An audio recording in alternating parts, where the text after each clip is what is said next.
Hello everyone. It's been a while since I've made a video. Sorry about that. I don't think anybody really cares, but I've had a few more views than I'm used to, so seems like I'm doing something right. I'm not really going to make much of an effort of it because I don't really. It's not that I don't have the time, but it's just not my biggest priority, I guess. Sometimes things come up that I can't ignore and that I have to talk about. So today we have an article here. Apparently men see themselves in Brock Turner, that's why they don't condemn him. Once again, I think I've done an article of the establishment before in a video. Once again, I have to note the irony of this being an outlet called the establishment. It's very not ominous. Alright, let's get into it. I'm just gonna go through the thing and we'll respond to it as it goes. I've been watching the social media fallout surrounding the trial of Brock Turner, the swimming champion from Stanford, who received a 6-month sentence for sexually assaulting an unconscious woman in January of 2015. As with any other case that deals with violence against women, the reactions have been equal parts depressing and encouraging. Depressing because even in 2016 the narrative persists that young white men convicted of rape are being unfairly denied their potential bright futures.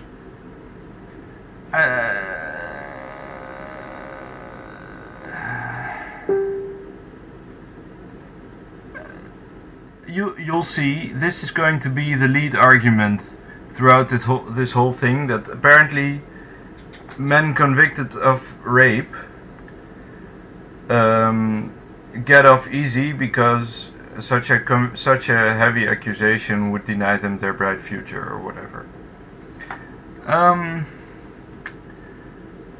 It's not. I find it hard to believe that happens to such a degree. I think it mostly happens to people who have connections, who have wealthy parents, and those are the people that actually how do you say, have a sense of entitlement. They are people who think they can get away with stuff that they shouldn't be doing, and that's because they have an unfair advantage to society as a whole. So, and you have to understand, those are the people also that society will judge as having a bright future ahead of them because they have a head start. It's either those or geniuses or something, prodigal students. But those, you won't see those partying and raping girls and all that stuff because usually they're not as sociable or whatever. So they don't take that into account. So let's continue. Encouraging because every time this happens, it feels like we get a little closer to exposing the framework of rape minimization and acceptance that supports incidents like these. This case has made it clearer than ever that we as a society condone rape by privileging men's feelings over victims' trauma, and more people than ever have objected. Most of the discussion has centered around two letters. The first is the impact statement written by the victim herself, which she read out loud in court on June the 2nd, and which was subsequently published by BuzzFeed on June 3rd. Centered around two letters. The impact statement, written by the victim herself. The other is letter. Is she Russian or something?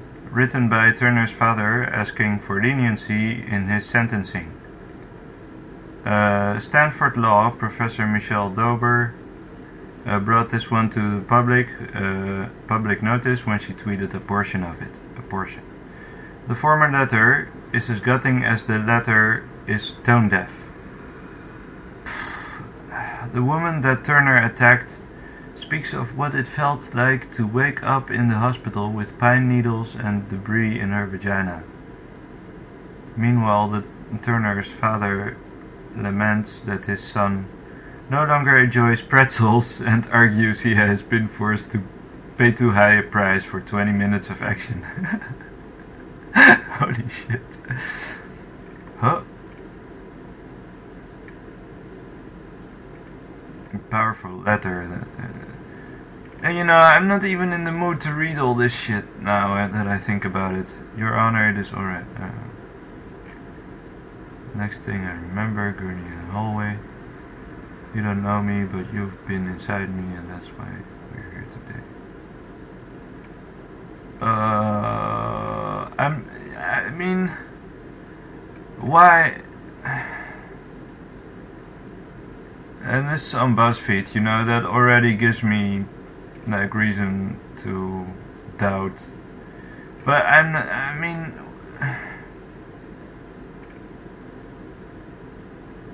love life, past life, family life, inane questions, trivial details. Okay, that's probably the police asking her questions, I guess.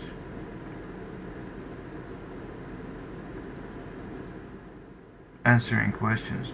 How much did you drink? What container did you drink out of? The usual story, I guess. They need to make sure what happened.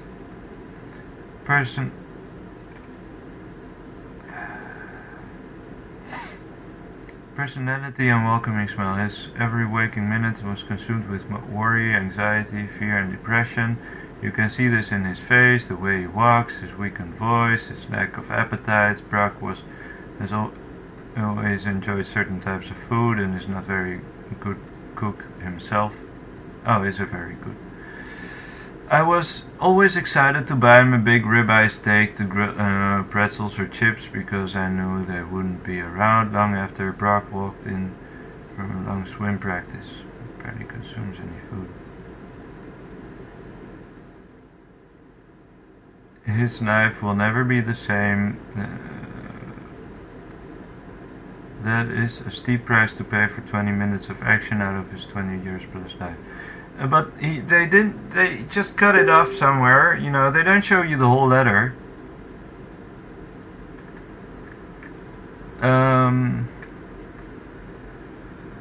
So, I mean, if he feels, you know, if he... I'm not saying obviously that absolves him of crime, but if he feels guilt about it, or I don't know, it may not be the guilt, but just the weight of the accusations, I guess. Okay, so I'm not going to try to, you know, to justify anything. I don't know what happened. The letters are not, the one letter is just too long to read, TLDR, and the other is just, I'm not gonna bother with that. The other is just, is incomplete, so I can't, I can't judge based on that. So we're just gonna take the article at face value. The formula, okay. Meanwhile, Turner's father, okay. The narrative persists that young white men are convicted of rape are being denied their futures. To read Turner's father's letter is to feel an immediate rush of pure fury. It's tempting to just go full snark on it, because there is lot there is lot here to snark here. Man, they can't even write. I mean, why are they're not even putting any effort into this, because they just they know people are going to take their word on it, and probably you know, they'll justify this by saying, oh, she's all wound up by all this information, I guess. Is this just amateur shit right there? I mean, I mean, I'm not the fastest reader or the most articulate person myself, but, you know, I I just try to keep my grammar straight. I don't know. If you're a journalist, anyway. From Turner Sr.'s lyrical description of Brock's lost love for steak to his obstinate refusal to actually name his son's crime. But if he doesn't know, I mean, maybe, I don't know, maybe he doesn't, you know, maybe he still doesn't understand what the circumstances were, and I don't know, maybe...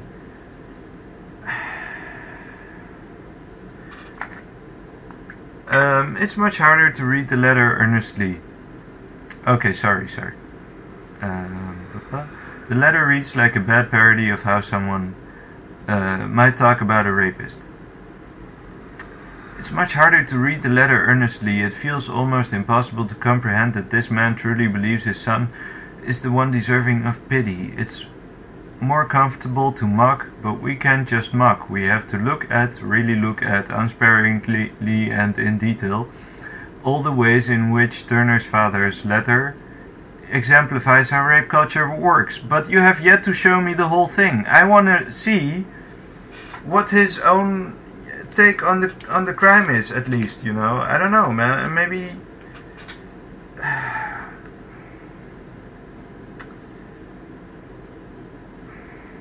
And you know, I'm willing to take your word on it. Maybe he did act inappropriately. Anyway, it's just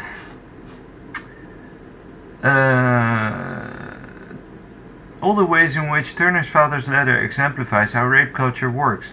I mean, that's just your assumption that his letter exemplifies how I mean, you don't know that. Maybe his son didn't tell him the whole story, you know, and his father doesn't know what happened. And I mean, so, you know, you could imagine a situation in which the son is actually the rapist, but he doesn't, you know, dare tell his father the truth, so he tells him he has been falsely accused, you know, maybe. So his father tries to whitewash it. Maybe he has been the rapist, and his father is in equal part. I don't know, man. You need to investigate that. But you can't assume it's rape culture. You know, you can't assume they have agreed on that beforehand, or you know, while writing the letter, I guess, or it could be. I mean, I don't know. I don't know what kind of weird cults you have in America. But anyway, rape culture works. Rape culture is the idea that sexual assault doesn't happen in a vacuum, but rather occurs because we are socialized in a way that normalizes and even celebrates sexual victimization of women.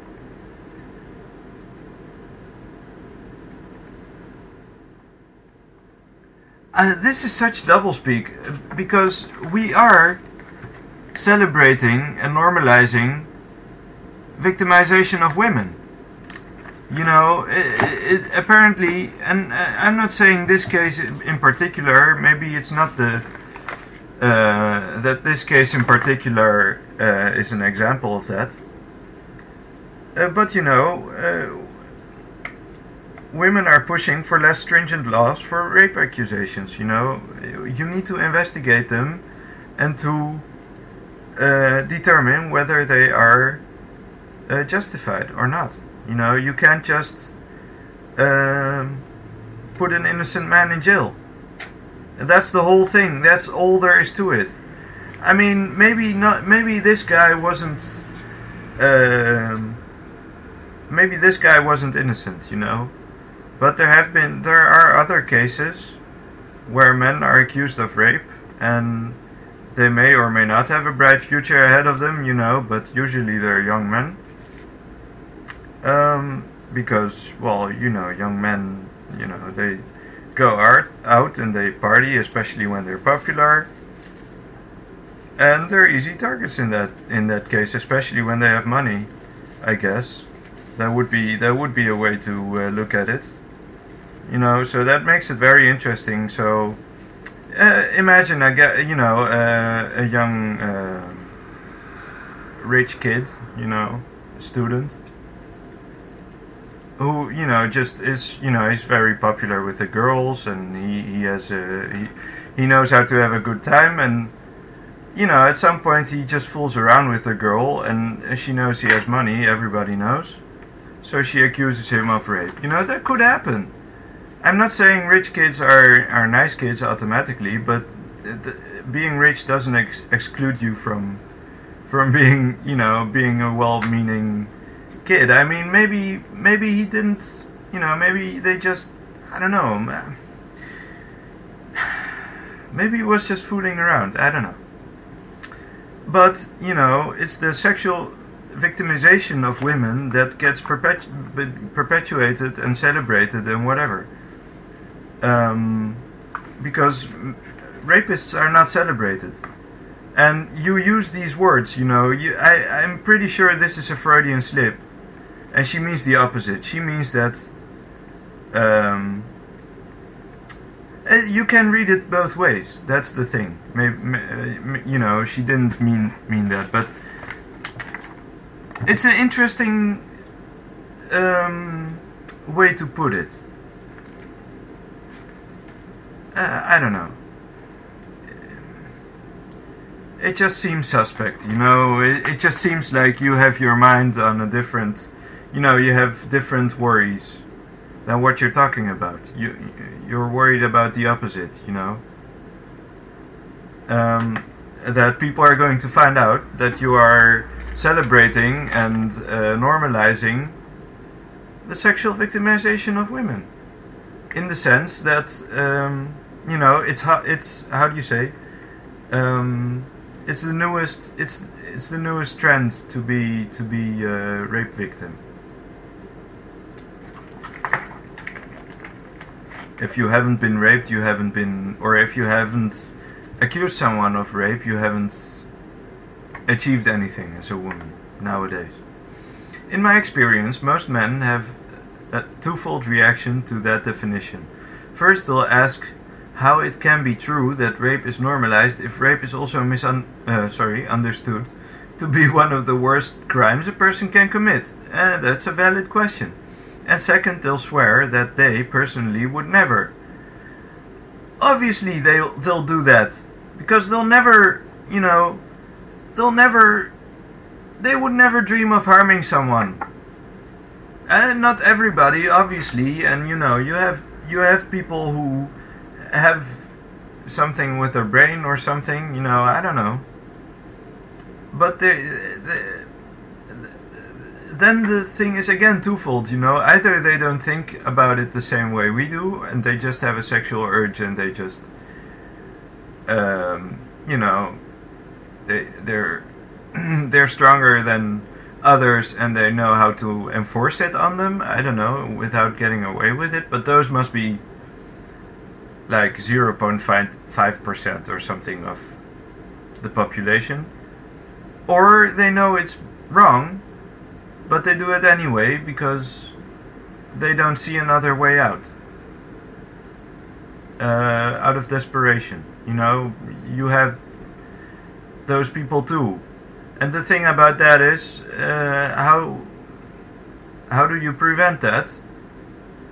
And one solution would be to, you know, allow people to feel more comfortable, among others, with their sexuality. You know, and I'm not saying they should get laid left and right or whatever. You know, I'm not saying that entitles them to a girlfriend or whatever. You know, I do believe there needs to be a challenge, and to, you know, you can't just indiscriminately fuck around. But you can't just I don't know, man. I mean, those who have already done the crime, you know, sure, put them in jail, and hopefully they'll learn something. But You can't just automatically accuse people of it just by guilt by association. I don't know. Alright. So they would never. When they say these things, they will absolutely believe that they're speaking the truth. And then a case like Brock Turner's will come along and present some very uncomfortable challenges to those ideas.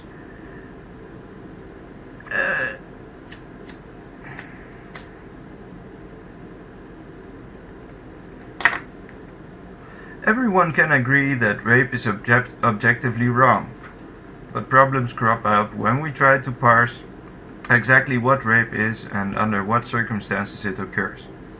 I'm willing to bet more than a few men read the victim's letter. I'm willing to bet more than a few men read the victim's letter. I haven't read it, and you only posted a fragment of it and had a pang of recognition. You're just betting. You have no idea. I don't know the guy. I haven't read the letter. You know, you're just showing the part of it that is convenient to you, where he talks about 20 minutes of action, you know. Maybe he was being ironic, you know. Maybe he was just saying, I mean, they've gone to parties with the intention of hooking up with someone. Oh, sorry. Pang of recognition, not of her experiences, but his. I mean, how do you expect me to have a pang of recognition with her? I mean, I would be willing to empathize.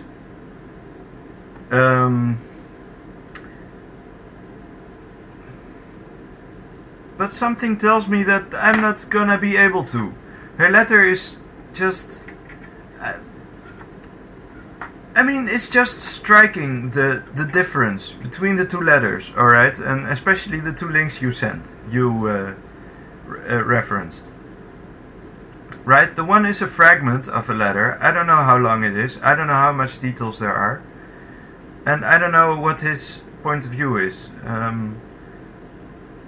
The other one, on the other hand, is so long, it's like 14 pages, and I'm not gonna read that, because, and the fact that you posted on BuzzFeed alone, you know, is just, get that shit out of here. So, alright, because most men have done at least some of what Turner did. They've gone to parties with the intention of hooking up with someone. Like that isn't the whole function of parties, you know, is to socialize and to break down barriers and get to know each other, you know, and obviously part of that is looking for a mate, you know. It's the perfect opportunity, and it is socially acceptable to a degree. Obviously, you know, you're not going to assault someone, but flirting and all that stuff should be acceptable.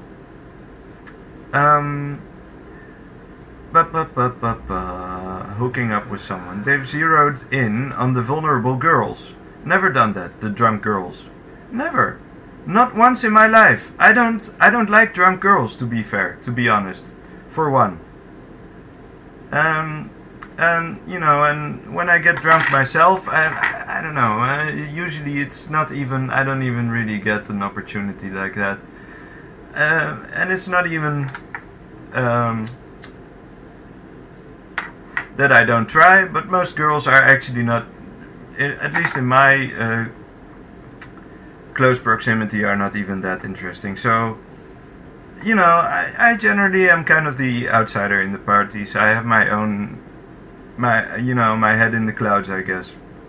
I think about my own stuff, and generally, you know, I kind of, I socialize a bit here and there, but I have my own things to talk about, because I can't really relate with most people, because I've studied philosophy, for example, and everybody talks about their job and stuff, and I do have a job, but not quite as sophisticated as what most people do, and the kind of effort they put into it. So it's a different world. So you know, I'm usually there. It doesn't matter. Sorry. You know, there are varying degrees of sociability, but everybody goes to parties once in a while, I guess.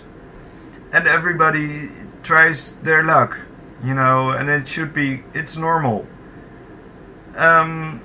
So some people will zero in on the vulnerable, the drunk girls, I guess. The girls who seem like they'd be easy to take home. They've assumed that silence or a lack of clear refusal is the same as consent. And when these men read account of what Brock Turner did, even if they recognize it as awful, there is a louder voice in their heads saying something like this could have been written about me. No! I don't think anybody does that. I mean, this is just the kind of stuff, you know, they tell you in Hollywood movies about it, and, you know, you meet girls in bars and whatever. It's the worst place to actually meet girls. Parties maybe, you know, and that's because you know people, and you know, and they bring friends, and you bring friends, I don't know, and stuff happens, and you may get to know someone, you know, you never know what's gonna happen. But parties are more, they're less, they're more like group oriented, you know, and usually there's kind of, not necessarily activities or something, but you know, if it's a birthday party, for example, the focus is one person, so everybody kind of gravitates around that. So then at least you have something or someone to talk about or with, you know, so parties are a bit more favorable in that regard. But also, you know, in a party you're not going to do something like that because, at least at a, you know, party among, you know, acquaintances, because obviously you know all these people and you're, you know, I mean, it's stupid that I even have to explain it to you. I mean, nobody even thinks about it that way, you know. You just make friends and people get along or they don't, you know. Sometimes it can go wrong, I don't know, but you'll get to know, you'll get to hear it sooner or later. Even when they're drunk, you know, people aren't completely, you know, worthless, vulnerable, or unable to say no, you know, I don't know. And when these men read these lines, I mean, what? I'm willing to bet, okay. And the brutal truth is, they're right. Okay, if you say so. Oh, a lot of them, a lot of self-professed good men, you're just basing this on completely nothing. It's just mind-boggling how you can even, you're not, I mean, you're asking us to empathize with the too long to read letter, you know, which I'm willing to bet is, for the most part, is pornography. I mean, she already said that she had like pine cones and stuff up her vagina, and I'm like,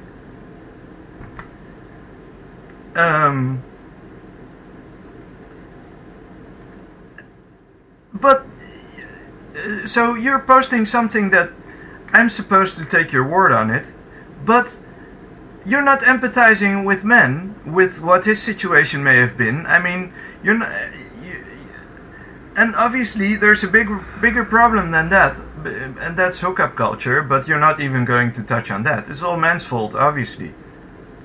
You know,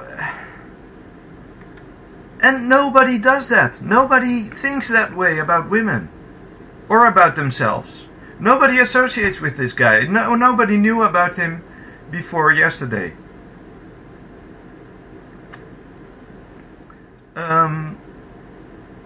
And the brutal truth is, they're right. A lot of men, a lot of self-professed good men, have done something like what Brock Turner did. Maybe not after a frat party, maybe not on the ground behind a dumpster, maybe not with a girl so intoxicated that she was losing her consciousness, then what? But maybe not so far off. So, you know, everybody has had a girlfriend once in his life. You're a rapist. I just don't understand how this... if it's not... If it's neither of those things, not after a frat party, not after any party, Not after even, you know, just not on the, who does that? Who wants to have sex on the ground behind the dumpster? I'm sorry. I mean, standing up maybe, you know, doggy style, I guess, against the wall. I don't mind. That does sound hot, but if you know each other, you know, and if you're willing to take the risk, I'm not sure it's even possible, even when you're intoxicated, to get someone in that position. I mean, yes, I don't know.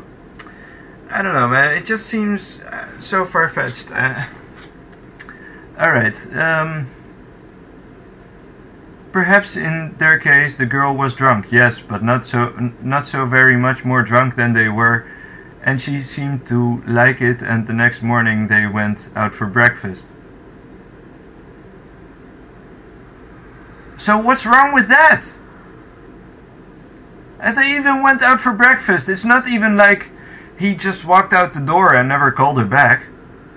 Perhaps the girl said yes to kissing and touching, and even though she froze up when he tried to penetrate her, she never actually said no. And you're supposed to, how are you supposed to know that? Personally, you know, because this shit happens. And to be honest, that's not even to do with consent. She may even say yes, literally, you know, she may even put on the condom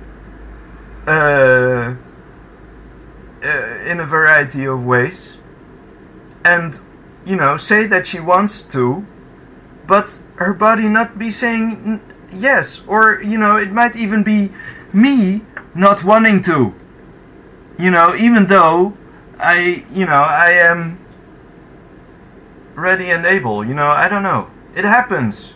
Sometimes there is no chemistry. You can't say that that is rape, though. Especially if no one is intoxicated, you know. I've had that happen. And we were, you know, we had a thing going for like a few weeks, actually. Because I just didn't see a reason to go on, and you know, I tried, but every time, you know, we did something, it was kind of like that. And you can tell me that, I mean, I'm sorry, I didn't know better, you know. Nobody tells you about that.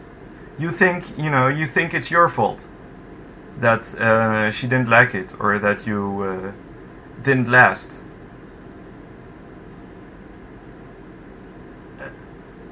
Okay, sorry, this is getting very personal, but I don't care anymore. I mean, this is just... I mean, I don't want to say it, but she's asking for it. If I have to explain this to you, that awkward sex exists, and yes, it's a problem, but it's not rape. It's not something that you can accuse someone of. You know, it's something, it's not even something you can educate people about.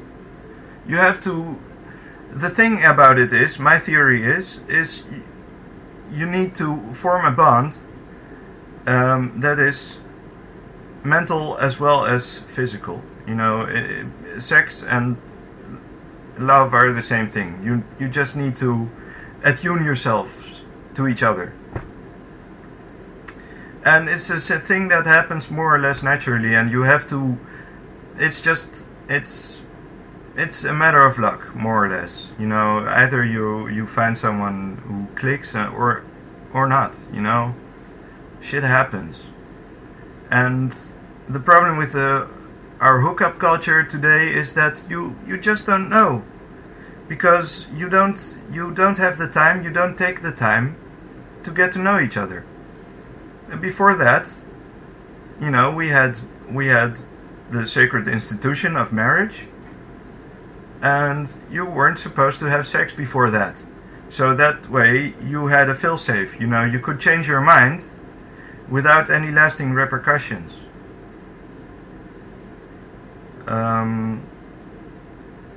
And that's also why I think, you know, virginity is important. It's important when it comes to sex.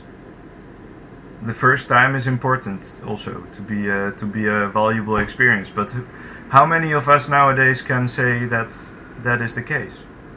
It's tragic, really. I mean, but it's not rape.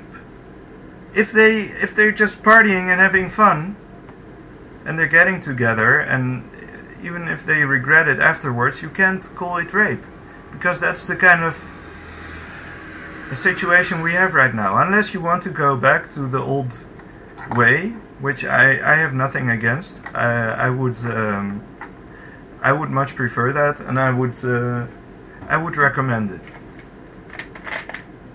Just to be clear. So sorry. Perhaps he thought that every yes starts out as a no because someone told him so. It's not exactly that way. I mean, but you have to be able to change someone's mind too. I mean, I don't know. I'm not saying it's the end of the world, and I'm not saying men aren't able to let go of someone they're in love with or they're obsessed with. But, you know, there is something to be said for these feelings, and there is something to be said for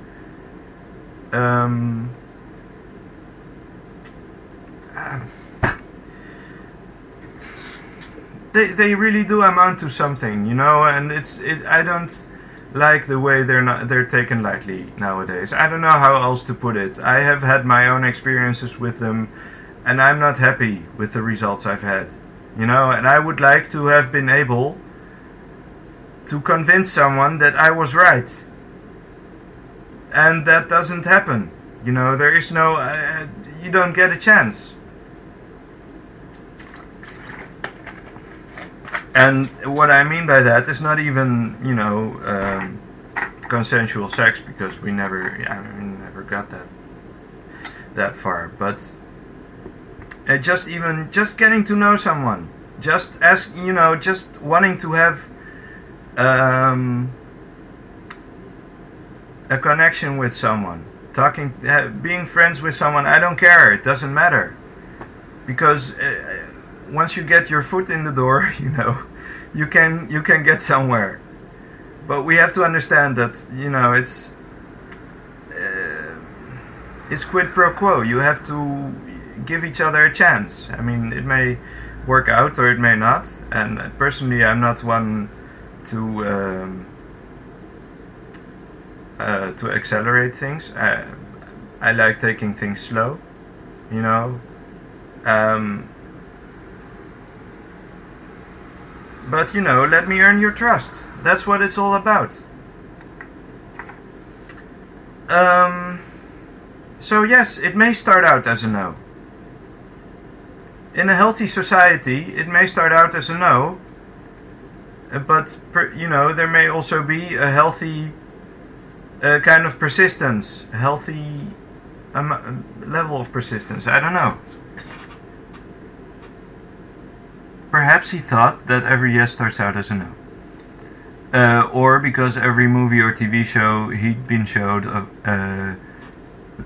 a woman having to be cajoled and worn down before she agreed to sex. No, usually in movies and stuff, you know, it's exactly it's courting. And the etiquette about courting is also that the woman has to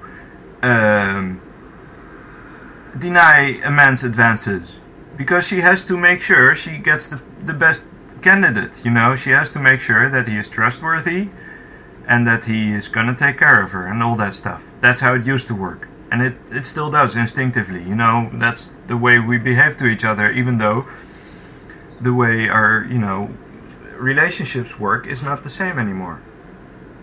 So it's not just you're not just hammering it into her, you know. You're proving your worth That's what it's about.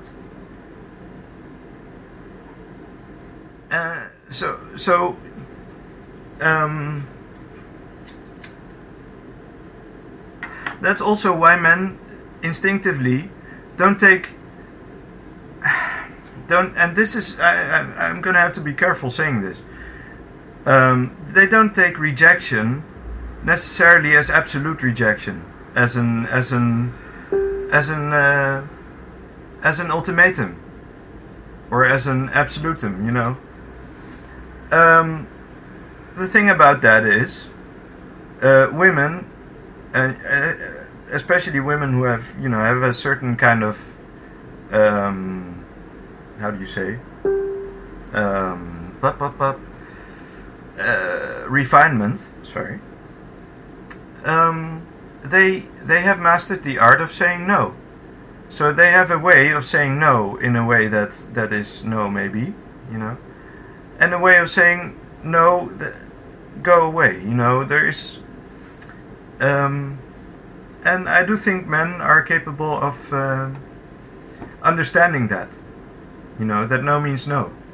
But there are certain kinds of, you know, body language and words and things that suggest otherwise. And it's so much easier to say neither of us are rapists than it is to say both of us are rapists. Sorry, I don't know, sorry. Cajoled into sex. Whatever the circumstances, Brock Turner's story forced them to look at their actions in a new light, and what they saw didn't jive with how they felt about themselves. Whatever the circumstance, Brock Turner forced them to look at their actions in a new light, and what they saw didn't jive with how they felt about themselves. What are you talking about?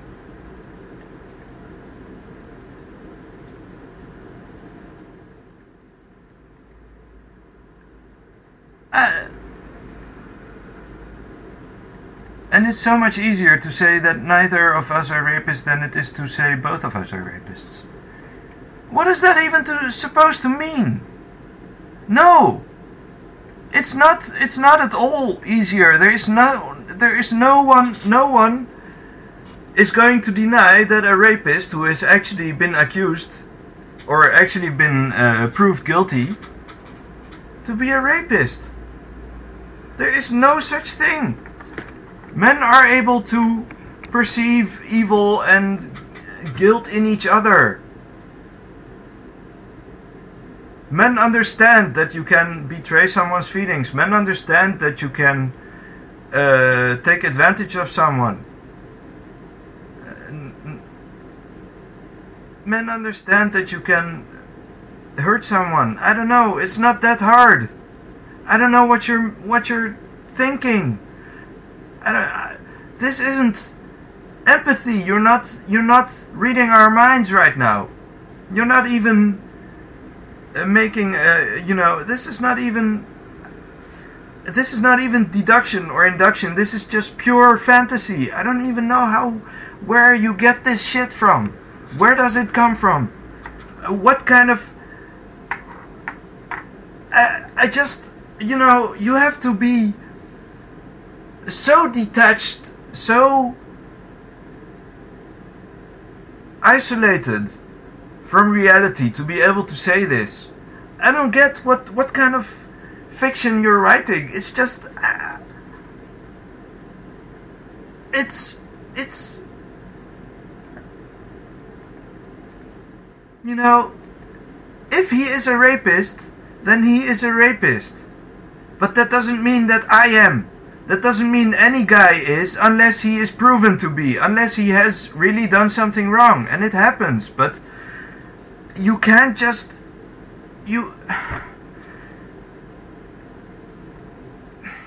Most rapists aren't monsters who lurk behind bushes and in dark alleyways waiting for unsuspecting women to walk by. In fact, statistics show that a woman is far more likely to be assaulted by someone she knows than by a stranger. I've heard this one 1,000,000 times. But it doesn't... I don't know. I I mean, in some cases, yes, it may be a family member, you have weird people out there doing things. The most probable to me seems like an acquaintance, not really a friend, not someone really close to you, more like someone in the background who has an obsession with you. It can happen, I guess. So someone, I don't know, it can happen, and I guess universities are kind of a place where, but no, I don't know, it just seems so. Most rapists are men we know and like, our neighbors and our colleagues, and sometimes even our friends. Okay, so they have the same conclusion.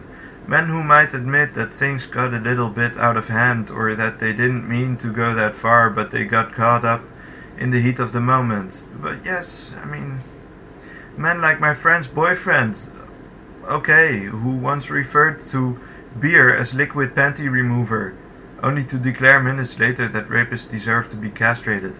The only reason why he said that was because he saw, immediately once he said liquid panty remover, you looked at him like with venomous stares, piercing his soul. That's the only, conclusion my mind goes to at this moment. Obviously he says rapists deserve to be castrated. He just has to do anything he can do right now to just get out of this shit he got himself into, and he didn't even mean anything by it. He could have just as well, he could have said liquid courage. And that's and if you're going to think about it, that's probably also going to have a sexist connotation, as it means that obviously he's going to be better at talking to girls and picking up chicks. So yeah, he just cracked a joke, and he didn't realize he wasn't among his guy friends, his bros, and they make jokes like that, not out of any ill will, but probably mostly because of all the fucking lambasting you've been doing. If they have you as a friend, I can only imagine. Men who think that consent is a one-time binary yes or no and not an ongoing process. Men who think that consent is a one-time binary yes or no and not an ongoing process of checking in with their partners. First you tell us that a no can become a yes, which I personally,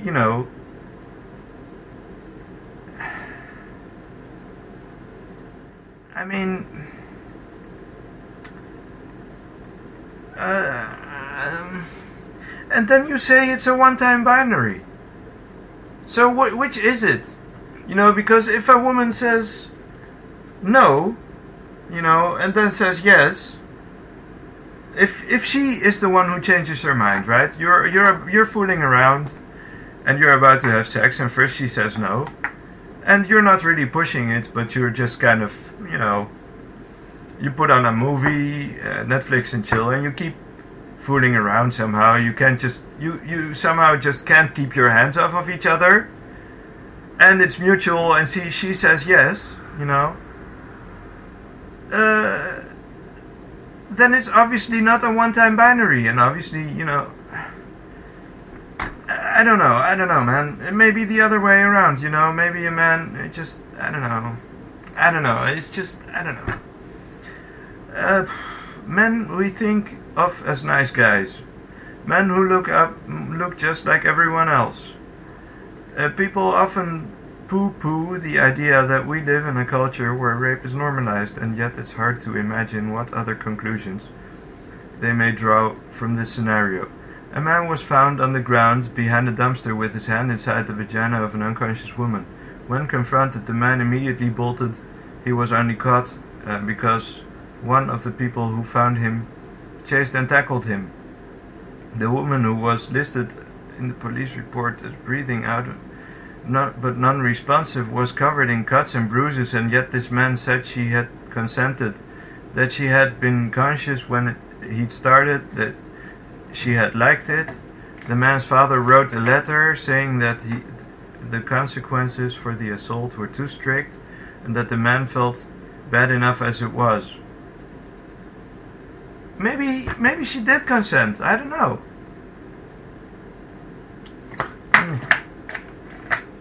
But sorry, I'm getting tired of this shit.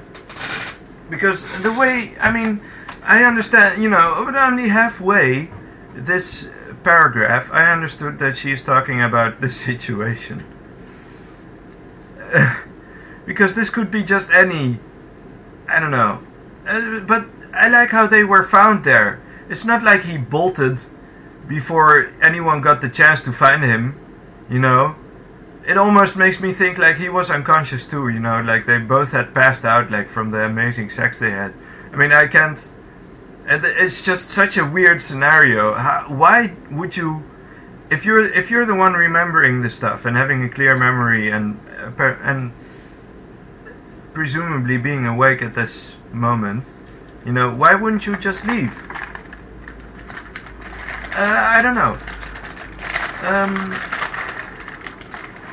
The man's father wrote a letter saying that the consequence felt bad enough as it was. His letter did not mention the feelings of the woman his son had assaulted. Another letter written by the man's friend. Sorry, I'm having some sunflower seeds.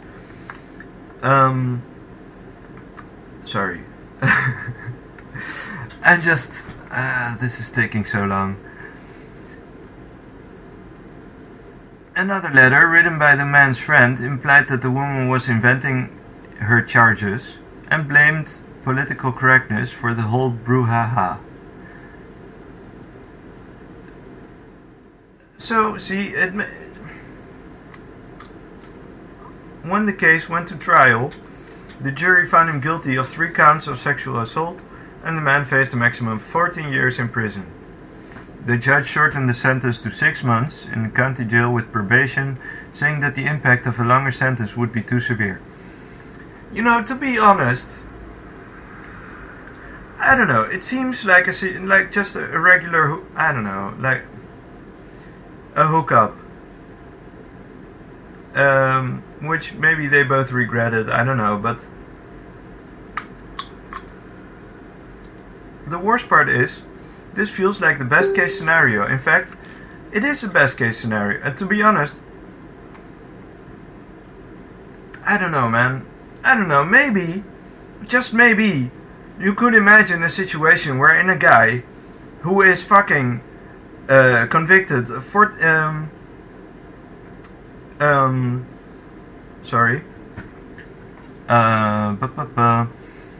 14 years in prison, right? Whose sentence is reduced to that amount, maybe so thankful that he may... I don't know. Maybe he won't try it again, Because the second time he tries it, he is gonna get the full sentence. And probably even more. Imagine that.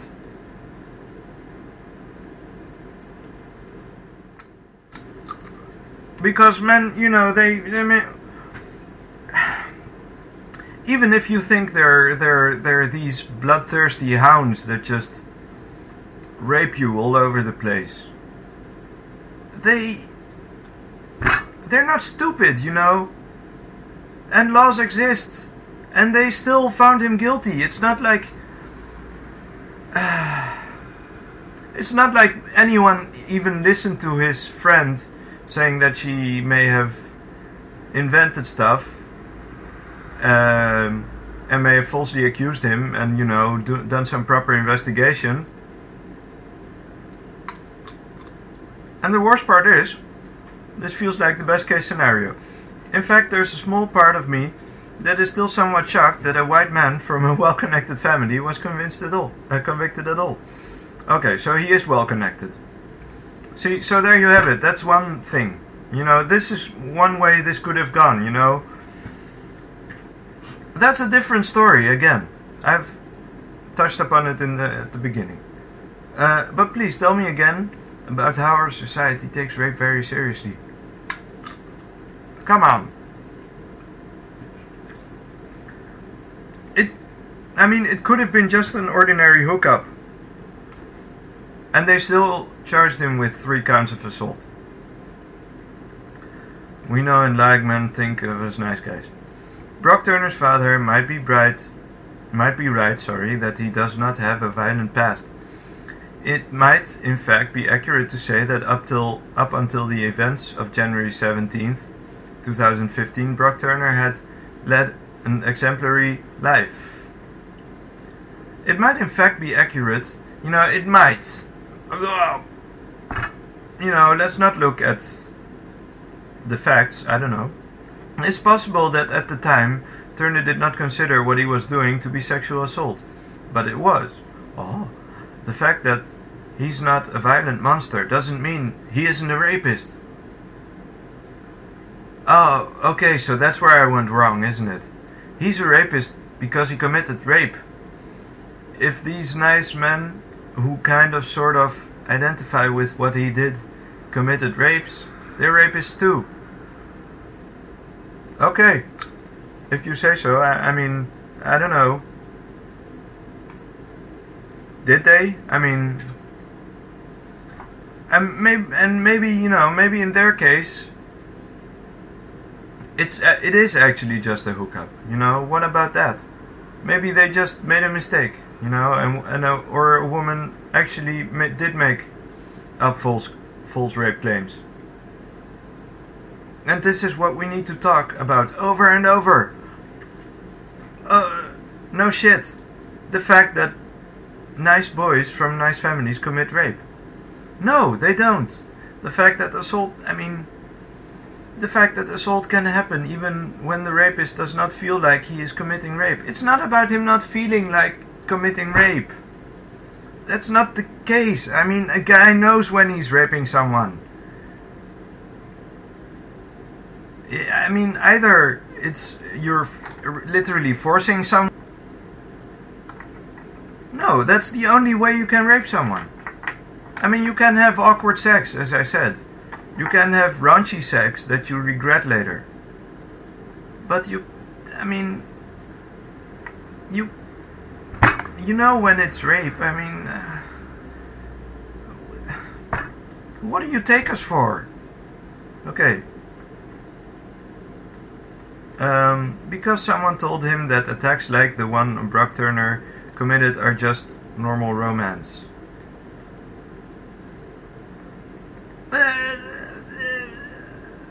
Fuck it, let's just call flirting rape. Let's just call fucking buying you a drink.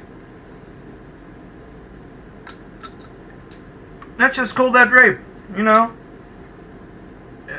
let's just assume you put the roofies in it. The fact that Brock Turner's feelings seem to have greatly trumped those of the woman he assaulted. The fact that Brock Turner's... no, they haven't.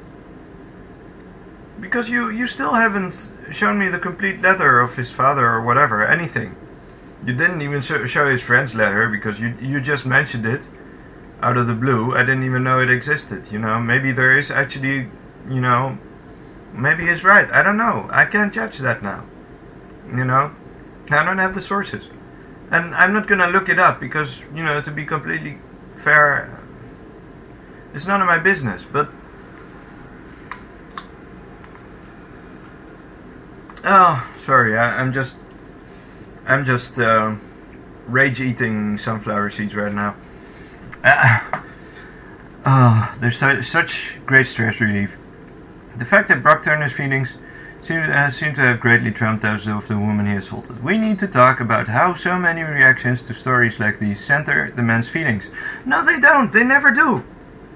They never do. Maybe in this situation suddenly someone thought about that, And maybe that was it, Maybe the judge was like, yeah, maybe he's actually innocent, but let's just give him 6 months to just shut the feminists up. To be just completely Machiavellian. You know? Think about that. Brock Turner's feelings. Or maybe the judge was a woman. Maybe, you know, I don't know. We need to talk about how so many reactions to stories like these center around men's feelings. And then we need to talk about how we can drown out those voices with the voices of survivors. And there we have it, folks. This is just amazing. So, you know, all she's saying, her whole article, you know, was about lambasting normal male sexuality and drowning out the voices of men's feelings with the voices of alleged survivors.